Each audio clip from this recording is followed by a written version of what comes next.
I believe we have to start planning for a world in which there is no data, and we don't also want to be relying on these platforms. I love Facebook and Google of the world. It's been great to us, and we've been able to learn more there than you can any other platform that ever came before it. But if you had told me a year ago that there would have been a time where you could consider Facebook not existing, I never would have guessed that, but never saw government regulation coming, all these things. And now it scares me to think how reliant advertisers are on the platforms and other third parties for their data. So I think we have to start planning for a world in which we don't have access to that.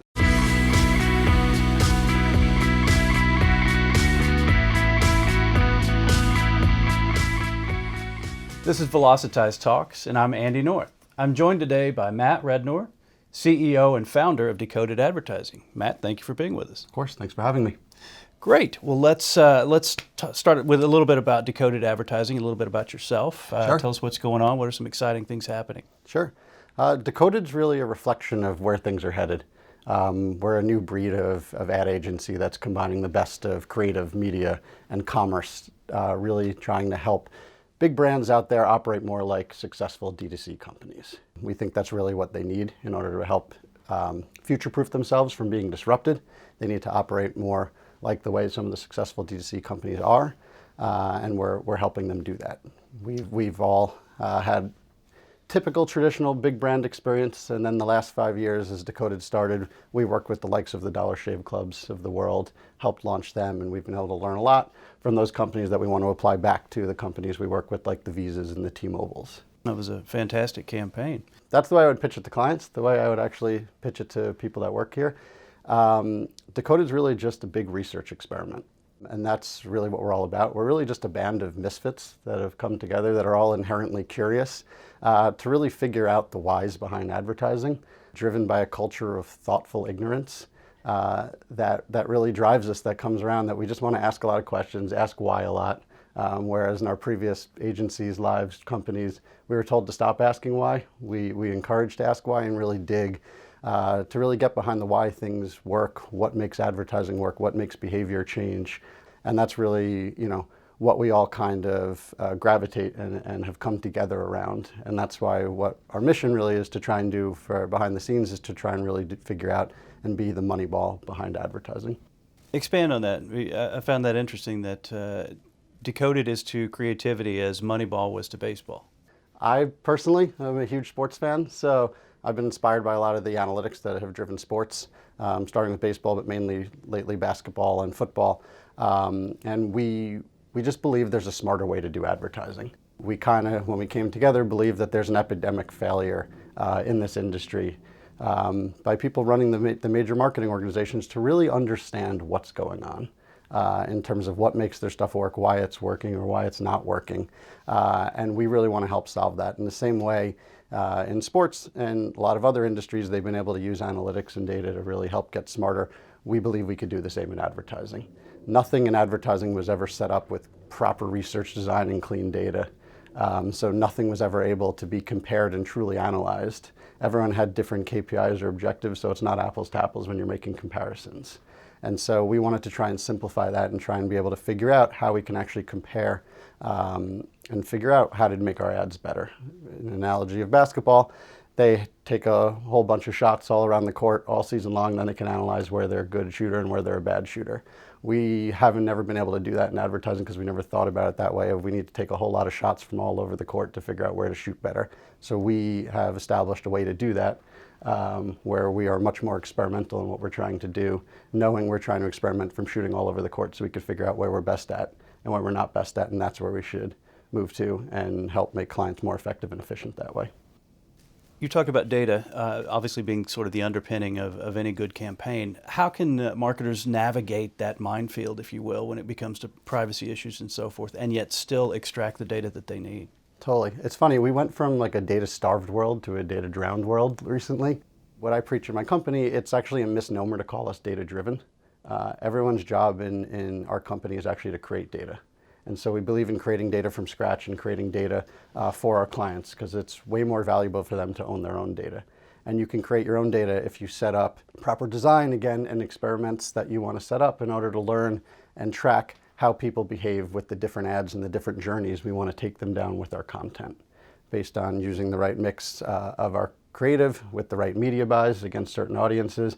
We can kind of build our own cohorts and rebuild our audiences from the ground up, not relying on any private personal information that has to come from the platform.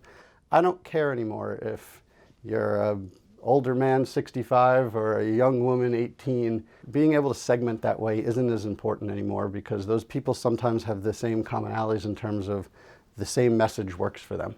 And so we only need to segment audiences if there's a reason to, because they need a separate message to help them take the action we need them to take differently. And so if we can find more commonalities across that, that's great. And if we need to segment audiences, it's because they differ with our content. So we can rebuild our audiences based on doing a lot of experimentation and learning to figure out who the audiences are and why you need to customize. And it doesn't really matter knowing their private information to do that. Decoded Advertising has done something in the agency world that I think is probably unique. You recently launched a wellness brand called 42 Birds. Yes. Talk about the impetus behind that and how it's going. Why keep pitching clients when you could just build them yourself? That's kind of the premise ultimately of what I want to do. But in the short term, we want to kind of practice what we preach. And so the best way for us to really learn what our clients are going through, how to really understand and be empathetic towards that, and really figure out how to give them the best solution is if we actually live it ourselves. And so we wanted to be able to teach clients how to operate with this D2C model. We understand the shift and the trend in the industry is to bring marketing in-house. So in order to combat against that, in order to understand it, we really needed to live it. So we wanted to build our own company in which we can operate an in-house model to really see what that's like to go through. And the last part is we wanted to give our employees and our team the chance to the freedom to really experiment and play around to try and figure out how to come up with the right solutions, how to come up with new breakthrough solutions that are different.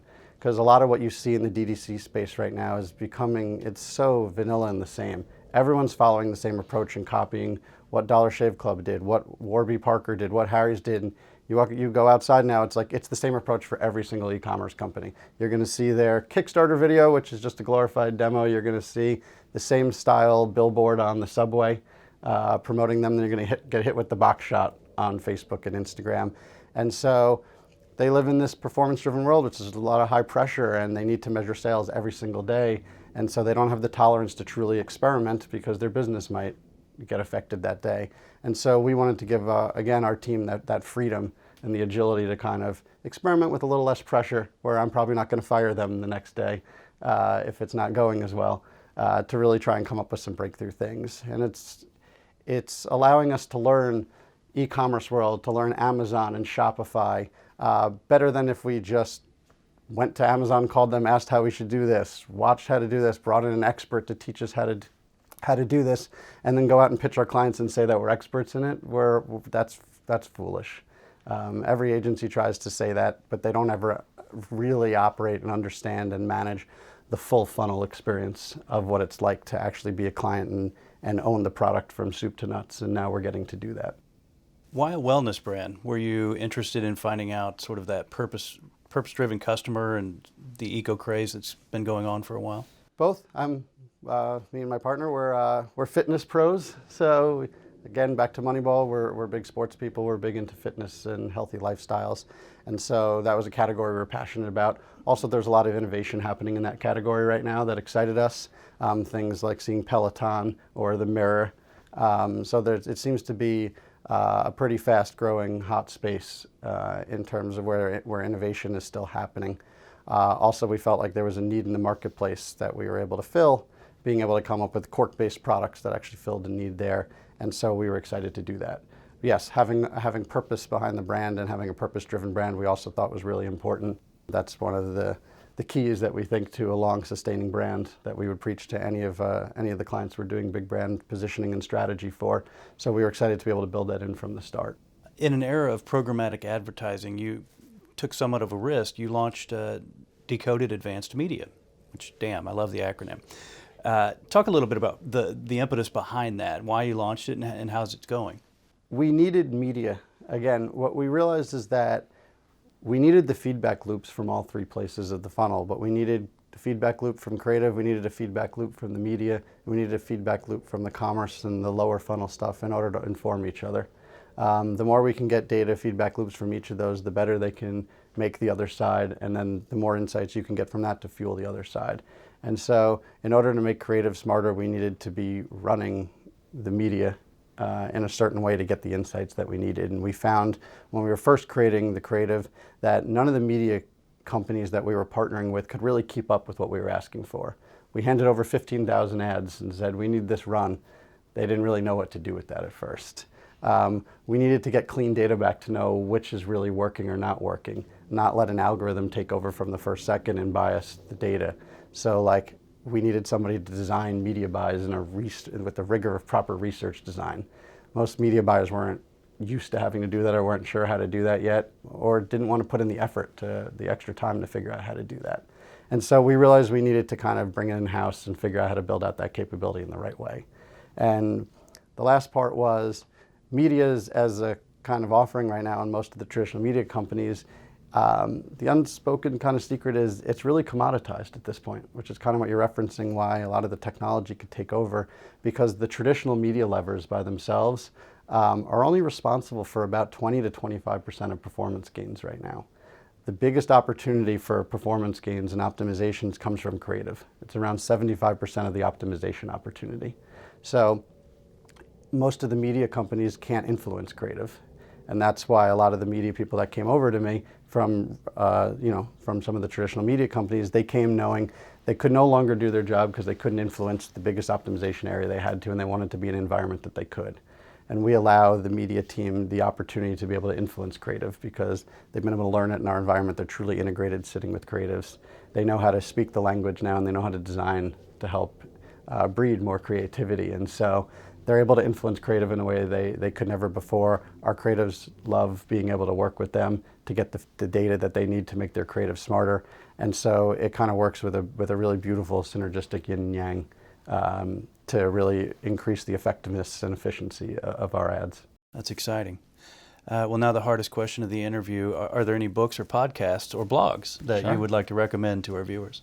There's 3 books, actually. I'll talk about the 3 that have influenced the agency a little bit in terms of my inspiration when I was first starting. One is The Undoing Project, which is basically the sequel to Moneyball. It's Michael Lewis revisiting kind of Moneyball from 10 years later. So that I'd recommend. I'd recommend a book called Everybody Lies. It's written by one of the former Google scientists talking about how Google and digital data could tell you more about yourself than you can. So that was fascinating. And then the third, which is one of the impetus behind the culture, is a book called Ignorance, which is a professor from Columbia University. He actually teaches a course on ignorance and talks about how ignorance is actually the true engine that drives science. That science is really just digging around in the dark and asking a lot of questions that just continue. Every discovery you have just leads to 10 more questions. And that's how I feel like what I've learned with Decoded, I've been able to reapproach advertising. Everything that we've learned feels like I now know less about advertising than I thought I did when I first started. That's great. So Ignorance, Everybody Lies, and The Undoing Project. Yes. Fantastic. My guest today has been Matt Rednor, founder and CEO of Decoded Advertising. Matt, thank you so much for being with us. Thank you. Pleasure.